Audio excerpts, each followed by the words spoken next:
Thank you. ಏನು ಹೇಳೋದು ಗೊತ್ತಾಗ್ತಿಲ್ಲ. ಅಂದರೆ ಪ್ರಗತಿ ಹೇಳಿದಾಗೆ ಒಂದು 6 ತಿಂಗಳು 3 ತಿಂಗಳು ಒಂದೊಂದು ಪ್ರೆಸ್ ಮೀಟ್ ನಡೀತಾ ಇತ್ತು.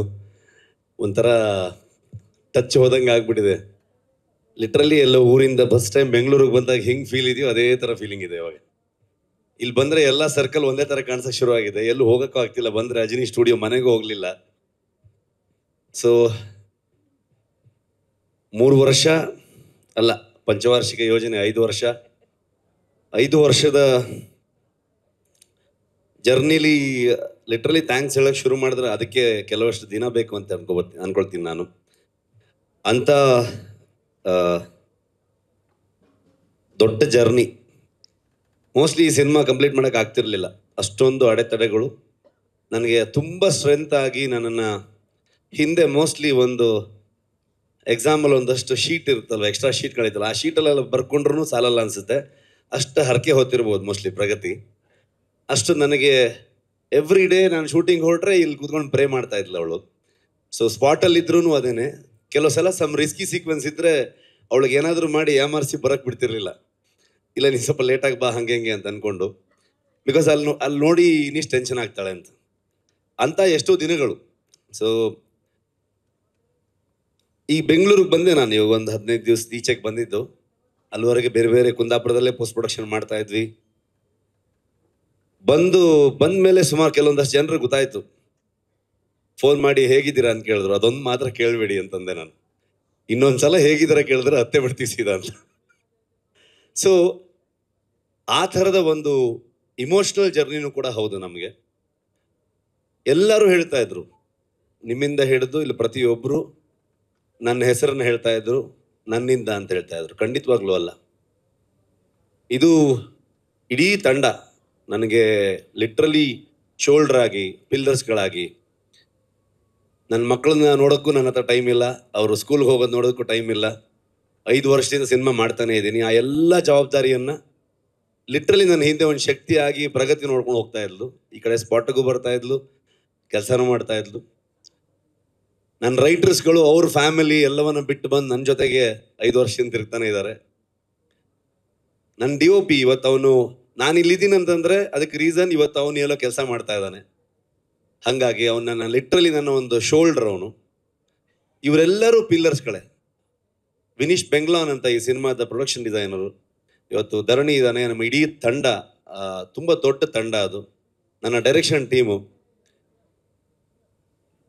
ಆರ್ಟಿಸ್ಟ್ಗಳಾಗ್ಬೋದು, ಊರವರಿಂದ ಹಿಡ್ಕೊಂಡು ಮುದೂರ್ ಆಗ್ಬೋದು, ಕೆರಾಡಿ ಆಗ್ಬೋದು, ಕುಂದಾಪುರ ಆಗ್ಬೋದು, ಆ ಸುತ್ತಮುತ್ತ ಎಲ್ಲ ಪ್ರದೇಶ, ಫಾರೆಸ್ಟ್ ಡಿಪಾರ್ಟ್ಮೆಂಟ್ ಅವರು, ಯಾರಿಗೆಲ್ಲ ಥ್ಯಾಂಕ್ಸ್ ಹೇಳೋದು, ಯಾರಿಗೆಲ್ಲ ಬಿಡೋದು. ಫಾರೆಸ್ಟ್ ಮಿನಿಸ್ಟ್ರಿಂದ ಹಿಡಿದು ಪ್ರತಿಯೊಬ್ಬರು ನಮಗೆ ಹೆಲ್ಪ್ ಮಾಡಿದವ್ರೆ. ಅವರೆಲ್ಲರ ಕಾಂಟ್ರಿಬ್ಯೂಷನಿಂದ ಇವತ್ತು ಈ ಸಿನಿಮಾ ಮೂಡ್ ಬಂದಿದೆ. ಖಂಡಿತವಾಗ್ಲೂ ನಾನೊಬ್ಬನಿಂದಲ್ಲ. ಒಬ್ಬ ಒಂದು ಕಥೆಯನ್ನು ತೊಗೊಂಡು ಬಂದಾಗ, ಒಂದು ಯೋಚನೆಯನ್ನು ತೊಗೊಂಡು ಬಂದಾಗ ಅದನ್ನು ಹೇಗೆಲ್ಲ ಚಂದ ಕಾಣಿಸ್ಬೋದು. ಬರೋಂಥ ಒಬ್ಬ ಕೋ-ರೈಟರ್ ಅದನ್ನು ಎಷ್ಟು ಚಂದವಾಗಿ ಅದನ್ನು ಬರಿತಾ ಹೋಗ್ಬೋದು, ಅದ್ರ ಜೊತೆಗೆ ಅದನ್ನು ಆ್ಯಡ್ ಮಾಡ್ತಾ ಹೋಗ್ಬೋದು, ಇನ್ನೂ ಬ್ಯೂಟಿಫುಲ್ ಮಾಡ್ತಾ ಹೋಗ್ಬೋದು. ಒಬ್ಬ ಸಿನಿಮಾಟೋಗ್ರಫರ್ ಅದನ್ನು ನಾನು ಕಂಡಿರುವಂಥ ಒಂದು ವಿಷನ್ನ ಅವನು ಎಷ್ಟು ಚಂದವಾಗಿ ತೋರಿಸಿದಾನಂತ ನಾನೇನು ಮಾತಾಡೋದು ಬೇಕಾಗಿಲ್ಲ. ಎಲ್ಲ ವಿಷುವಲ್ಸ್ಗಳು ಹೇಳ್ತಾ ಇದೆ ಇವತ್ತು. ಅದಕ್ಕೆ ಏನು ಕೇಳುತ್ತೆ, ಎಷ್ಟು ಬಜೆಟಲ್ಲಿ ಮಾಡ್ತೀವಿ, ಆ ಲೆಕ್ಕಾಚಾರ ಏನು, ಇದನ್ನು ಯಾವತ್ತೂ ಕೇಳಲೇ ಇಲ್ಲ ವಿಜಯಣ್ಣ. ಕತೆ ಮೇಲೆ ನಂಬಿಕೆ, ನನ್ನ ಮೇಲೆ ನಂಬಿಕೆ, ನನ್ನ ಇಡೀ ತಂಡದ ಮೇಲೆ ನಂಬಿಕೆ. ನಾವ್ಯಾರು ಇವತ್ತು 3 ತಿಂಗಳಾಯ್ತು ನಾವ್ಯಾರು ಕರೆಕ್ಟಾಗಿ ಮಲಗಿದೆ. ಅಂದರೆ 1 hour 2 hours. ಸುಮಾರು ಜನ ಡೈರೆಕ್ಷನ್ ಟೀಮ್ ಅವ್ರು ಆಗ್ಬೋದು, DOP ಆಗ್ಬೋದು, 38 hours 48 hours ಹಿಂಗೆ ಹೋಗ್ತಾ ಇದೆ ಕೆಲಸಗಳು. ಆ ಪ್ರತಿಯೊಬ್ಬರದ್ದು ಎಫರ್ಟ್ ಇದೆಯಲ್ಲ, ಯಾರು ಇದು ನನ್ನ ಸಿನಿಮಾ ಅಂತ ಮಾಡಲೇ ಇಲ್ಲ ಅವರು. ಇದೆಲ್ಲ ಪ್ರತಿಯೊಬ್ಬರು, ಇನ್ಕ್ಲೂಡಿಂಗ್ ಪ್ರೊಡ್ಯೂಸರ್ಸಿಂದ ಹಿಡಿದು ಟೀ ಕಾಫಿ ಕೊಡುವಂಥ ಪ್ರೊಡಕ್ಷನ್ ಹುಡುಗರವರೆಗೂ ನಮ್ಮ ಫಿಲ್ಮು ಅಂತ ಸುಮಾರಷ್ಟು ಕೇಳಿಬಿಡ್ತಾ ಇತ್ತು ಮೀಡಿಯಾದಲ್ಲಿ, ಅಲ್ಲಿ ಇಲ್ಲಿ ಎಲ್ಲ ಕಡೆಗೆ. ಕಾಂತಾರ ಮಾಡೋಕ್ಕೆ ಶುರು ಮಾಡಿದ್ಮೇಲೆ ಸೆಟ್ಟಲ್ಲಿ ಹಾಗಾಯಿತು ಹೀಗಾಯಿತು ಅಂತೆಲ್ಲ ಕೇಳ್ಪಡ್ತಾ ಇತ್ತು. ಲೆಕ್ಕ ಹಾಕಿದ್ರೆ ಮೋಸ್ಟ್ಲಿ ಒಂದು 4 ಸಲ 5 ಸಲ ನಾನು ಹೋಗಿಬಿಡ್ತಾ ಇದ್ದೆ. ಬಟ್ ಇವತ್ತವರೆಗೂ ನಾನು ಬಂದು ಈ ಸಿನಿಮಾನ ಶೋಲ್ಡರ್ಗೆ ಹಾಕೊಂಡು ನಾನು ಇಡೀ ತಂಡದ ಜೊತೆಗೆ ಬಂದು ನಿಮ್ಮ ಮುಂದೆ ನಿಂತಿದ್ದೀನಿ. 2ನೇ ತಾರೀಕು ಈ ಸಿನಿಮಾ ನಿಮ್ಗೆ ತೋರಿಸ್ತೀವಿ. ಓನ್ಲಿ ರೀಸನ್ ನನ್ನ ಹಿಂದೆ ನಿಂತಿರೋದು ಆ ದೈವ ಅನ್ನೋದಷ್ಟೇ ನಂಬಿಕೆ. ಆ ದೈವದಿಂದನೇ ನಮ್ಮ ಇಡೀ ತಂಡಕ್ಕೆ ಪ್ರತಿಯೊಬ್ಬರಿಗೂ ಆಶೀರ್ವಾದ ಮಾಡಿ ಇವತ್ತು ತಗೊಂಬಂದು ನಮ್ಮನ್ನು ಇಲ್ಲಿ ನಿಲ್ಲಿಸಿದೆ. ಸೊ ಹಾಗಾಗಿ ಪ್ರತಿ ಕಲಾವಿದರಿಗೆ, ರುಕ್ಮಿಣಿ ಅವರಾಗ್ಬೋದು, ಗುಲ್ಶನ್ ದೇವಯ್ಯ ಬಂದಿಲ್ಲ, ನಮ್ಮ ಕನ್ನಡದವರವರು, ಬಾಲಿವುಡ್ ಆ್ಯಕ್ಟ್ರು ಅಂತ ಹೇಳ್ತಾರೆ, ಅಲ್ಲ ಅವ್ರು ಆ್ಯಕ್ಚುಲಿ ಕನ್ನಡದವರು, ಕೂರ್ಗಿನವರು. ತುಂಬ ಅದ್ಭುತವಾಗಿ ಅವರು ಅಭಿನಯ ಮಾಡಿದ್ದಾರೆ. ಜಯರಾಮ್ ಸರ್ ಆಗ್ಬೋದು, ಕನ್ನಡದ ಎಷ್ಟೋ ಥಿಯೇಟರ್ ಆರ್ಟಿಸ್ಟ್ಗಳು, ಎಷ್ಟೋ ಜನ ಪ್ರತಿಭೆಗಳು ನಮ್ಮ ಇಡೀ ತಂಡ ಸೇರ್ಕೊಂಡಿದ್ದಾರೆ. ಒಂದು ದಿವಸ ಸುಮ್ಮನೆ ಯೋಚನೆ ಮಾಡ್ತಾ ಇದ್ವಿ ನಾವು, ಕೊನೆಯ ಚಿತ್ರೀಕರಣ ಮುಗಿಯೋ ಹಂತದಲ್ಲಿ ಎಲ್ರಿಗೂ ಒಂದು ಅದ್ಭುತವಾಗಿ ಊಟ ಹಾಕಿದ್ರು ವಿಜಯಣ್ಣ ಕುಂದಾಪುರಕ್ಕೆ ಬಂದು. ಅವಾಗ ನಮ್ಮ ಇಡೀ ಕುಂದಾಪುರ ಮತ್ತು ಆ ಸುತ್ತಮುತ್ತ ಎಲ್ಲ ಒಂದು ಮಿನಿ ಫಿಲ್ಮ್ ಸಿಟಿ ಥರ ಆಗೋಗಿದೆ. ಅಲ್ಲೆಲ್ಲ ಇನ್ನೆಷ್ಟು ಸಿನಿಮಾ ಬೇಕಾದ್ರೆ ಶೂಟಿಂಗ್ ಮಾಡ್ಬೋದು, ಆ ಥರದಲ್ಲಿ ಬೆಳೆದಿದೆ ಅದು. ಅವಾಗ ನಾನು ಲೆಕ್ಕ ಹಾಕ್ತಾ ಇದ್ದೆ. ಅಂದರೆ ನಾರ್ಮಲಿ ನಾವು ದೇವಸ್ಥಾನದಲ್ಲಿ ಹೋಗಿ ಸೇವೆ ಕೊಡ್ತೀವಿ, ಅನ್ನ ಸಂತರ್ಪಣೆ ಕೊಡ್ತೀವಿ, ಇನ್ನು ಯಾವುದೋ ಒಂದು ಹುಟ್ಟುಹಬ್ಬದ ದಿವಸ ಒಂದಷ್ಟು ಆಶ್ರಮಗಳಿಗೆ ಅಥವಾ ಬೇರೆ ಬೇರೆ ಜಾಗದಲ್ಲಿ ಒಂದು ಸೇವೆಯನ್ನು ಕೊಡುವಂಥದ್ದು, ಒಂದು ಒಳ್ಳೆಯ ಒಂದು ವೈಬ್ಗೋಸ್ಕರ, ಒಂದು ಆಶೀರ್ವಾದಕ್ಕೋಸ್ಕರ ಅಂತ ಲೆಕ್ಕ ಹಾಕಿ ನೋಡಿದಾಗ 3 ವರ್ಷದಲ್ಲಿ ಒಂದು ನಮ್ಮದು ಎಲ್ಲ ದಿನಗೂಲಿ ಲೆಕ್ಕನೇ. ಒಂದು ಲೆಕ್ಕಕ್ಕೆ ನೋಡಕ್ಕೆ ಹೋದರೆ ಅದನ್ನು ಲೆಕ್ಕ ಮಾಡಿದ್ರೆ, ಒಂದು ಮ್ಯಾನರ್ಸ್ ಅಂತ ಲೆಕ್ಕ ಮಾಡಿದ್ರೆ ಲಿಟ್ರಲಿ ಒಂದು 4ರಿಂದ 4.5 ಲಕ್ಷ ಮ್ಯಾನರ್ಸ್ಗೆ ಊಟ ಹಾಕಿದ್ದಾರೆ ಹೊಂಬಾಳೆ ಸಂಸ್ಥೆ ಈ ಸಿನಿಮಾದಿಂದ. ಸಿನಿಮಾದ ಕಲೆಕ್ಷನ್ ಬಗ್ಗೆ ಮಾತಾಡ್ತೀವಿ ನಾವು, ಅಥವಾ ಆ ಸಿನಿಮಾ ಏನು ರೆಕಾರ್ಡ್ ಮಾಡ್ತು, ಎಷ್ಟು ಚೆನ್ನಾಗಿ ಬಂದಿದೆ ಎಲ್ಲೋ ಹೇಳ್ತೀವಿ. ಆದರೆ ಸಿನಿಮಾ ಒಂದು ಊರಿಗೆ ಬಂದಾಗ ಇಡೀ ಊರಿಗೆ ಅದು ಎಷ್ಟು ಚಂದದಲ್ಲಿ ಉದ್ಯೋಗನ ಸೃಷ್ಟಿ ಮಾಡುತ್ತೆ. ಅದ್ರ ಜೊತೆಗೆ ಎಲ್ಲರೂ ನಮ್ಗೆ ಕೊಡುವಂಥ ಆಶೀರ್ವಾದ ಇದೆಯಲ್ವ, ಎಲ್ಲವೂ ನನಗೆ ಅದು ಹೇಳೋದಕ್ಕೆ ಪದಗಳೇ ಇಲ್ಲ. ಅದು ಅಂಥ ಒಂದು ಕೆಲಸ. ಹಾಗಾಗಿ ಕಾಂತಾರ ಶುರು ಮಾಡಿದಾಗ ಸಿನಿಮಾ ಅಲ್ಲಿಂದ ಅದೊಂದು ಇಮೋಷ್ನಲ್ ಜರ್ನಿ ಆಗ್ತಾ ಹೋಯ್ತು, ಪರ್ಸ್ನಲ್ ಜರ್ನಿ ಆಗ್ತಾ ಹೋಯ್ತು.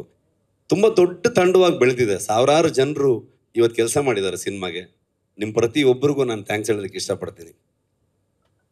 ಟ್ರೈಲರ್ ಬಿಡುಗಡೆ ಬಂದಾಗ, ಕಾಂತಾರ ಫಸ್ಟ್ ರಿಲೀಸ್ ಆದಾಗಲೂ ಕೂಡ ಎಲ್ಲರೂ ಕೇಳಿದಾಗ ನಾನು ಹೇಳಿದ್ದು ಒಂದೇ ಒಂದು ಮಾತು, ಇದು ಇಷ್ಟು ದೊಡ್ಡದು ಆಗೋದಕ್ಕೆ, ಇವತ್ತು ಇಷ್ಟು ದೊಡ್ಡ ಬಜೆಟಲ್ಲಿ ಸಿನಿಮಾ ಆಗ್ಬೋದು, ಎಲ್ಲವನ್ನ ಸುಮಾರು ಜನ ಮಾತಾಡ್ತಾರೆ, ಇಷ್ಟು ದೊಡ್ಡ ಸ್ಕೇಲು ಅದಿದೆಲ್ಲ ಅಂತ ಅಂದ್ಕೊಂಡು, ವಿಶ್ವ ಮನ್ನಣೆ ಇವೆಲ್ಲವೂ ಇರ್ಬೋದು. ಅದೆಲ್ಲದಕ್ಕೂ ಕಾರಣ ಆಗಿರೋದು, ಮೂಲ ಕಾರಣ ಕನ್ನಡಿಗರು, ಕನ್ನಡದ ಮಾಧ್ಯಮದವರು. ನೀವು ಅದನ್ನು ಇಷ್ಟು ದೊಡ್ಡ ಮಟ್ಟಕ್ಕೆ ತಗೊಂಡು ಹೋಗಿ ಅದನ್ನು ಅಂತಾರಾಷ್ಟ್ರೀಯ ಮಟ್ಟಕ್ಕೆ ಅಥವಾ ರಾಷ್ಟ್ರೀಯ ಮಟ್ಟಕ್ಕೆ ಅದನ್ನು ಪರಿಚಯಿಸಿ ಬೆಳೆಸಿ, ಇವತ್ತು ನಮಗೆ ನಿಜವಾಗ್ಲೂ ನಿಮ್ಮಿಂದ ಇವತ್ತು ಕಾಂತಾರ ಚಾಪ್ಟರ್ 1 ಆಗಿದೆ, ಇಷ್ಟು ದೊಡ್ಡ ಸಿನಿಮಾಗೆ ಹೊರ ಬಂದಿದೆ. ಅದು ಹೇಗೆ ಬಂದಿದೆ, ಅದು ಅಷ್ಟು ಎಕ್ಸ್ಟ್ರಾರ್ಡಿನರಿ ಇದು ಅದು ಅಂತೆಲ್ಲ ನಾನೇನು ಹೇಳಕ್ಕೆ ಹೋಗಲ್ಲ.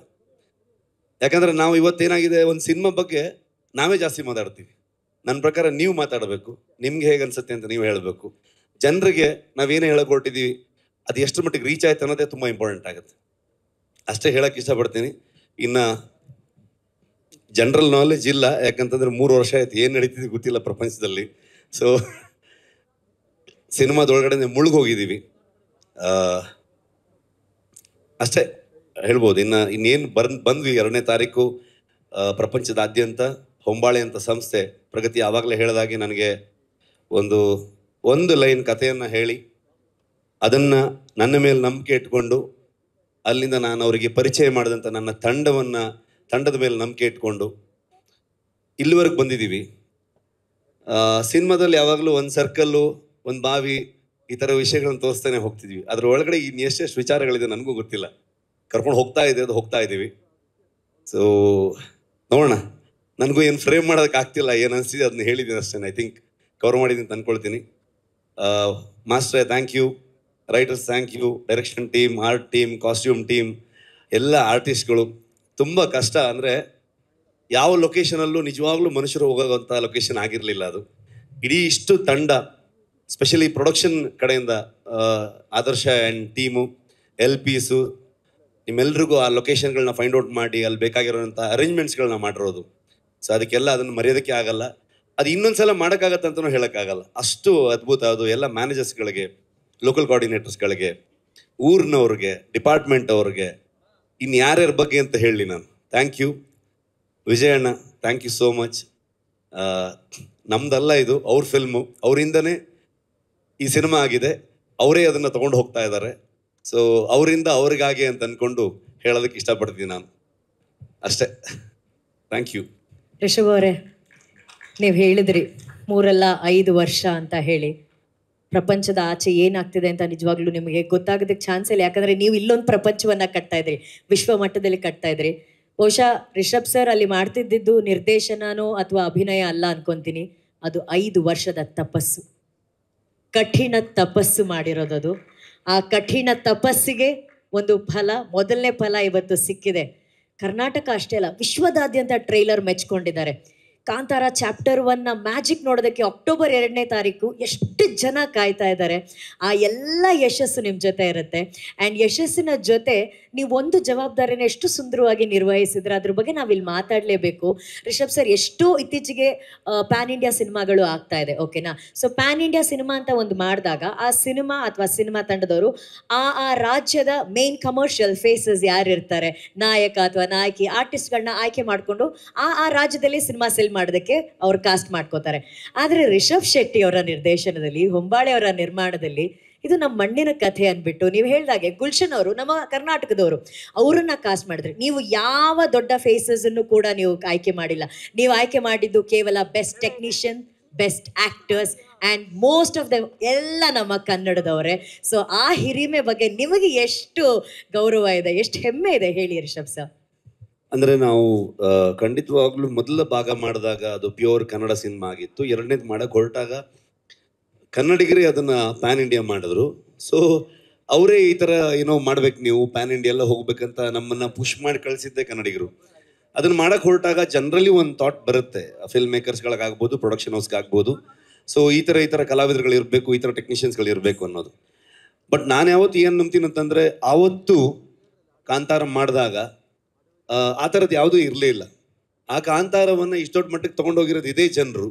ಸೊ ಹಾಗಾಗಿ ಆ ಕತೆ ಏನು ಕೇಳುತ್ತೆ, ಅದನ್ನು ಯಾರನ್ನ ಆಯ್ಕೆ ಮಾಡುತ್ತೆ, ಅವ್ರಿಗೆ ಅವಕಾಶ ಕೊಟ್ಟರೆ ಅಥವಾ ಅವರ ಅಸೋಸಿಯೇಷನಿಂದ ಅದು ಸಿನಿಮಾಗೆ ಇನ್ನೂ ದೊಡ್ಡ ಕಾಂಟ್ರಿಬ್ಯೂಷನ್ ಆಗತ್ತೆ ಅಂತ ನಾನು ನಂಬ್ತೀನಿ ನಾನು.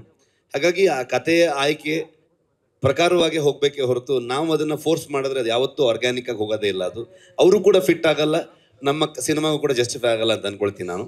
ಮತ್ತು ನಮ್ಮಲ್ಲಿ ಎಲ್ಲ ರಾಜ್ಯದವರು ಬಂದು ಕೆಲಸ ಮಾಡಿದ್ದಾರೆ. ಅಂದರೆ ನಿಜವಾಗ್ಲೂ ನಮಗೆ ಟೆಕ್ನಿಷಿಯನ್ಗಳು ಕೊರತೆ ಆಗುವಷ್ಟು ಜನರು ಬೇಕಿತ್ತು ನಮಗೆ ಇಡೀ ಸಿನಿಮಾ ಶೂಟ್ ಮಾಡಬೇಕಾದ್ರೆ. ಆರ್ಟ್ ಡಿಪಾರ್ಟ್ಮೆಂಟಿಗೆ ಲಿಟ್ರಲಿ ಒಂದು 600-700 ಜನ ಎವ್ರಿ ಡೇ ವರ್ಕ್ ಮಾಡ್ತಾ ಇದ್ರು ಅಲ್ಲಿ ಆ ಎಲ್ಲ ಸೆಟ್ಗಳನ್ನ ಹಾಕಬೇಕಾದ್ರೆ. ಸೊ ಹಾಗಾಗಿ ಎಲ್ಲ ರಾಜ್ಯದಿಂದ ಬಂದಿದ್ರು ಸಿನಿಮಾ ವರ್ಕರ್ಸ್ಗಳೆಲ್ಲರೂ. ಸೊ ಅದೇ ರೀತಿ ನಮ್ಮ ಲೋಕಲ್ ಟ್ಯಾಲೆಂಟ್ಗಳು ಹೇಳುತ್ತಿರೋದೇ ನಾವು ನಮ್ಮ ಮಣ್ಣಿನ ಕಥೆಯನ್ನು, ನಮ್ಮ ಮನುಷ್ಯ ಮತ್ತು ಪ್ರಕೃತಿಯ ಸಂಘರ್ಷವನ್ನೇ ಹೇಳ್ತಾ ಇರುವಂಥದ್ದು. ಸೊ ಅದರ ಇನ್ನು ಡೀಪರ್ ಸೈಡ್ ಹೋಗಿದ್ದೀವಿ ಈ ಸಲ.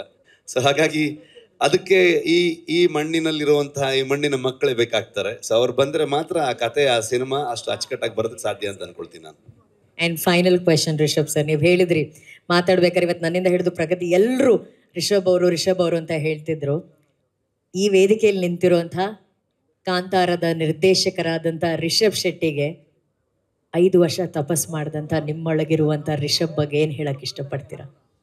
ನನಗೇನು ಮಾತೇ ಇಲ್ಲ. ಅಂದರೆ ನಾನು ಬರ್ತಾ ಪ್ರಗತಿ ಹತ್ರ ಮಾತಾಡ್ತಿದ್ದೆ, ನನಗೇನು ಆಡಿಯೋ ಬರ್ತಾ ಇಲ್ವಾ? ಇವಾಗ ಕೇಳಿಸ್ತಾ ಇದೆಯಾ? ಒಳಗಡೆಗೆ ಅಷ್ಟಿಲ್ಲ ವಾಯ್ಸು. ಹಳೆ ರಿಷಬ್ ಶೆಟ್ಟಿ ಅಲ್ಲ ಇವಾಗ ನಾನು. ಸೊ ಬರ್ತಾ ಪ್ರಗತಿ ಹತ್ರ ಮಾತಾಡ್ತಾ ಇದ್ದೆ ನಾನು. ಅಂದರೆ ಏನು ಹೇಳಬೇಕು ಗೊತ್ತಾಗ್ತಿಲ್ಲ ನನಗೆ, ಪದಗಳೇ ಇಲ್ಲ ಅಂತ ಅಂದ್ಕೊಂಡು. ಎಲ್ಲ ನಿಮ್ಮಿಂದ. Thank you so much. And Pragathi, thank you so much. I think ತುಂಬ ಪವರ್ಫುಲ್ಲಾಗಿ, ತುಂಬ ಸ್ಟ್ರಾಂಗ್ ಆಗಿ ಇರ್ತೀನಿ ನಾನು. ಬಟ್ ಈ ಸಲ ಆಗಲಿಲ್ಲ ನನ್ನ ಕೈಲಿ. ಸೊ ನಿಮ್ದೆಲ್ಲ, ನೀನು, ಅರವಿಂದ, ಅನಿ, ಗುರು, ನನ್ನ ಇಡೀ ಟೀಮು, ವಿಜಯಣ್ಣ ಯಾವಾಗಲೂ ನನಗೆ ಲಿಟ್ರಲಿ ಒಂದು ಅಣ್ಣನ ಥರ ಆರಾಮಾಗಿ ಹೋಗಿ ಆಗತ್ತೆ ಅಷ್ಟು ವಿಚಾರಗಳಿತ್ತು ನಮಗೆ. ಸೊ ಹಾಗಾಗಿ ಪದಗಳಿಲ್ಲ. ಇನ್ನು ಜಾಸ್ತಿ ಕೇಳಿಬಿಟ್ರೆ ಮತ್ತೆ ಬೇರೆ ಥರ ಆಗುತ್ತೆ. Thank you so much. ಕಳೆದ ಬಾರಿ ಸಿನಿಮಾ ಸ್ಟಾರ್ಟಿಂಗ್ ಬಂದಾಗ ನಾನು ಹೇಳಿದ್ದೀನಿ, ನೀವೆಲ್ಲ ಹೆಮ್ಮೆ ಪಡುವಂಥ ಸಿನಿಮಾ ಆಗತ್ತೆ ಅಂತ ಕಾಂತಾರ 1ಗೆ. ಐ ಥಿಂಕ್ ಇದು ನೀವು ನಮ್ಗೆ ಮತ್ತೆ ಬೆನ್ನು ತಟ್ತೀರಾ, ನಮ್ಮನ್ನು ಪ್ರೌಡಾಗಿ ನೋಡ್ತೀರಾ ನೀವು ಅಂತ ನಂಬಿದ್ದೀನಿ ನಾನು. ಅಷ್ಟು ಹೇಳ್ಬೋದು ನಾನು. Thank you so much. Thank you Rishab sir. ಅವ್ರು ಹೇಳಿದಾಗೆ ಇನ್ನು ಜಾಸ್ತಿ ಮಾತಾಡಿದ್ರೆ ಅವ್ರು ಆಲ್ರೆಡಿ ಭಾವುಕರಾಗಿದ್ದಾರೆ. ಕಣ್ ತುಂಬಿಸೋಷ್ಟು ಶಕ್ತಿ ನಮಗಿಲ್ಲ. ಥಿಯೇಟರ್ಗಳು ತುಂಬುತ್ತೆ, ಅವಾಗ ಮಾತಾಡ್ತಾರೆ, ಜನ ಮಾತಾಡ್ತಾರೆ ಸಿನಿಮಾ ಬಗ್ಗೆ ಇವರ ಪರವಾಗಿ. Thank you Rishab sir. More power to you. Thank you. Thank you. ನಿಮ್ಮ ಮದುವೆ ಬರೋಕ್ಕಾಗಲಿಲ್ಲ. Happy married life. Thank you so much.